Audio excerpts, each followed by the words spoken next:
Hello and good day. This is the Bible Bard. A bard is a storyteller who in the past recited traditional texts that were usually associated with a particular oral tradition, and I'm here to recite and to amplify what the literature of the Bible says about who is God and who are human beings. Here's the place we're at today. God is a creative person. In addition to being immortal, all-powerful, all-knowing, loving, just, and kind. He was creative before we get to the earthly period covered by the Bible. In eons before, there was some kind of dimensional space, a mineral kingdom full of angel spirit beings with a complete social organization and culture that is totally alien to us when we read glimpses of it in text within the Bible. But in today's episode, before the biblical narrative begins, God already exists as a creative being. Today, we focus on his ongoing activity within creation. In the first verse of the Bible, the text reads, quote, "In the beginning, God created the heavens and the earth," end quote. Comment, chronologically, we might revise this verse to say, "In our beginning." This is what the theologians call creatio ex nihilo. But I'm not talking about God creating our universe out of nothing right now. We're interested today in God's continual creative involvement with our universe and us, human beings. There is a lot of theological history about this subject, but as followers of this podcast know, I'm not interested in human theological systems that override the text. This podcast is about what the Bible states, what is written so clearly it requires no interpretation and is easy to understand. In this podcast, we treat the Bible as literature and conduct an inductive observation of the text. We treat its statements, structures, and narrative elements as data, beginning with what the text states plainly, then analyzing its structure and patterns to understand its full meaning. Here are a couple of example texts from our current topic to illustrate our methodology. Matthew 10, verses 29 and 30 says, and Jesus is speaking, quote, "Are not two sparrows sold for a farthing? Yet not one of them will fall to the ground outside of your Father's care. And even the very hairs of your head are all numbered." End quote. Comment, should we conclude from this text that the God of the Bible is a watchmaker who winds up creation and withdraws? No. What this text seems to say, at a minimum, is that God is constantly observing life on earth in exhaustive detail at a granular level. The key question is this: what does this text say about God's continual creative involvement with what he has made, the earth and all life on it, his ongoing activity? Discussion. Here are a few sample texts that discuss this topic. Quote, "The Son, Jesus, is the radiance of God's glory and the exact representation of his being, sustaining all things by his powerful word." End quote. That's from Hebrews 1, verse 3, the NIV. Comment, the KJV, King James Version, translates that last clause, quote, "upholding all things by the word of his power," end quote.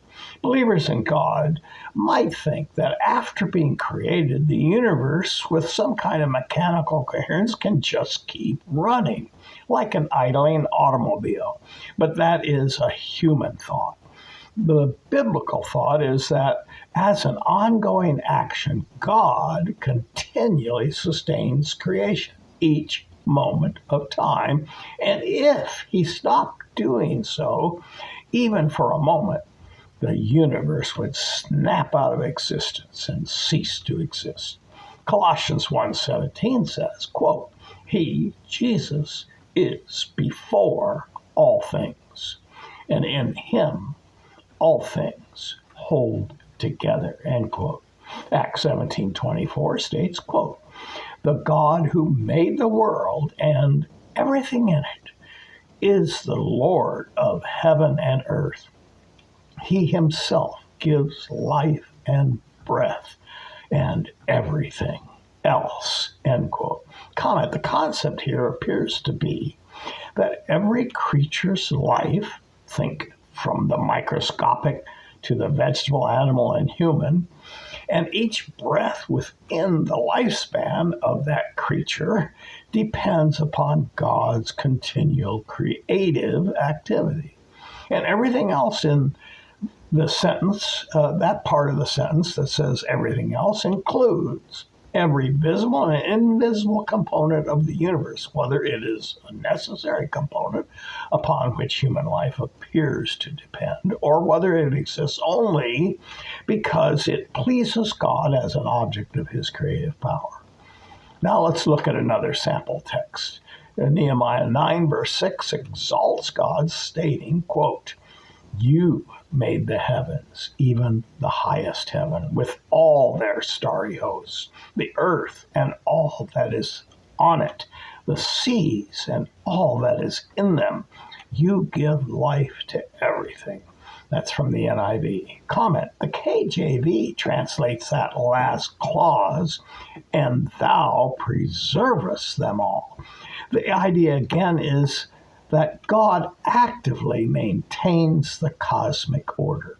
Here we have a conductor leading an orchestra or a musician playing a melody. The music continues only as long as it is actively being played. And so it is with God in our universe. What about human persons and affairs? The same texts that describe God's sustaining creation also extend his activity into human decisions and historical events. Here's a few sample texts on that topic. Quote, "Lord, I know that people's lives are not their own. It is not for them to direct their steps." That's Jeremiah speaking in chapter 10, verse 23 in the NIV. Then the next one, quote, "In their hearts humans plan their courses, but the Lord establishes their steps," end quote. That's from Proverbs 16, verse 9. Here's another one, quote, "The steps of a good man are ordered by the Lord." That's from Psalms 37:23. That's the KJV. Then in the next one, it says, quote, "It is God who works in you to will and to act in order to fulfill his good purpose," end quote. That's from Philippians chapter 2, verse 13. The next one's very stunning. It says, quote, "The lot is cast into the lap." This is a kind of gambling thing. We're throwing the dice. The lot is cast into the lap, but its every decision is from the Lord, end quote. Proverbs 10 or Proverbs 16, verse 33, the NIV. Comment, even what appears random to us, according to the text, is controlled in the moment by God. Next one, quote, "You, the humans," or he's talking about, "say, I choose the appointed time." That's what we say. But God says, "It is I." It is God who judges. He brings down one and exalts the other. That's from Psalm 75. Then we have one last one for the time being. It says, quote, "From one man, he, God, made all the nations." Of course, that's speaking of Adam, the first created man. "From one man, God made all the nations, that they should inhabit the whole earth. He marked out their appointed times in history and the boundaries of their lands." God did this so that they would seek him and perhaps reach out for him and find him, end quote. That's from Acts 17, verse 26 and 27 from the NIV. Do you understand that? It's saying God decided who the nations would be and how they should inhabit the earth and the boundaries of their lands. God did this. As you can see and hear, God in these few sample texts, there are many, many more, is involved in both the details of human life as well as the macro events of history. Summary. Critics of the Bible might concur that the Bible asserts an ongoing creative involvement by God in the universe he made and in human life on earth. But they respond saying that makes God logically responsible for evil. Here's a couple of these guys and what they say. David Hume from the Dialogues Concerning Natural Religion, and you can get links if you download the transcript. Dialogues from Natural Religion. He argued that if God is omnipotent, able to intervene, he's aware and governing human affairs, but he does nothing to stop evil, then he is a malevolent being. The fellow J.L. Mackie says in his book, Evil and Omnipotence, in 1955, quote, if a good and omnipotent God exists, then evil does not exist. But if evil exists, therefore, such a God does not exist, end quote. In other words, if God is sustaining and directing all things, then he's logically implicated in what is happening. The final one I'm going to reference right now, William Rowe thinks in an article, The Problem of Evil and Some Varieties of Atheism from 1979, he says, quote, there exists instances of intense suffering which an omnipotent, omniscient being could have prevented without thereby losing some greater good, and which such a being would prevent if he were wholly good. Rowe thinks God's existence is improbable if he's supposedly involved in what's going on Earth. The entire reason these guys illustrate, the entire reason that the Bible bar does not depend on reason theologically is that this theology and the response to it is a human construction that willingly ignores other biblical texts that reveal other things about who God is beyond his power and his involvement in the world. The critics assume that if God is involved, he must be directly responsible for all outcomes. The biblical texts do not explain how God's involvement relates to human actions. They only assert both realities. You can see Bible Bard 141, Putting God to the Test, and Bible Bard 139, The Metaphor of Light in the Bible, and other topics in the Bible Bard archive for more information. For example, quote, he, God, the text says, is the rock. His works are perfect, and all his ways are just. A faithful God who does no wrong. Upright and just is he, end quote. That's from Deuteronomy 32:4, the NIV. This is a text the critics and the theologians are ignoring when they struggle with the topic today. Then, quote, the Lord is upright.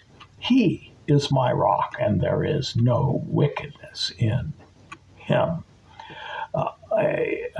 Psalms 92, that's verse 15 from the NIV. And the last one I'm going to reference today, quote, when tempted, no one should say, God is tempting me. For God cannot be tempted with evil, nor does he tempt anyone, end quote. That's from James 1, verse 13. Both theology and refutations of it are limited by human logic. But the God of the Bible is not. The Bible affirms both God's total involvement with his creation and his complete innocence of evil. This affirmation is believed not because it depends on human rationality to resolve any supposed logical tensions. It is believed because the God revealed in the text resolves all logical tensions within himself. The Bible does not resolve these tensions for us. It simply affirms both truths. The resolution is not given to human reasoning. It exists within God himself. An apparent tension between God's providence and his moral perfection is not caused by some supposed defect in the biblical claims, but by the limits of human reason. So we do not expect to fully comprehend the transcendent being who is the God of the Bible. The Bible Bard is not promoting some human theological system. This podcast only cites biblical texts that make a clear statement about an immortal God, a being alien to us and mortal human beings. Watchers and listeners of the podcast decide for themselves how to receive the declarations of the text about God and themselves. Conclusion. This is the way the Bible Bard works. Brief recitations are closely focused. No distractions, no rabbit trails. We're talking about what the literature of the Bible states, the ideas and concepts it presents, because most people have never engaged with biblical thought. Make up your own mind whether you agree or disagree with the Bible's pronouncements. You can go to www.biblebard.org to download that transcript I mentioned, which includes links to other content. Listen to another episode from the archive, or you can get links to other materials and information at the website. Support the Bible Bard podcast on Patreon at Bible Bard USA. As little as $1 a week or $5 a month helps to cover the costs of the podcast. You can also give at GoFundMe or at the website. Click the donate tab and make a contribution. Send the Bible Bard any question or remarks you care to offer to BibleBardUS@gmail.com. Glad to hear from you, and you know how this works. Thanks in advance for following, subscribing, sharing, and commenting on Bible Bard content from our many platforms. You know how that helps us get the podcast a wider audience. In the meantime, you can also remember that the podcast is available in other languages: Chigua, Swahili, Hindi, Spanish, Nepali, among a few others, and we're attempting to add languages all the time. Until next time, this is the Bible Bard.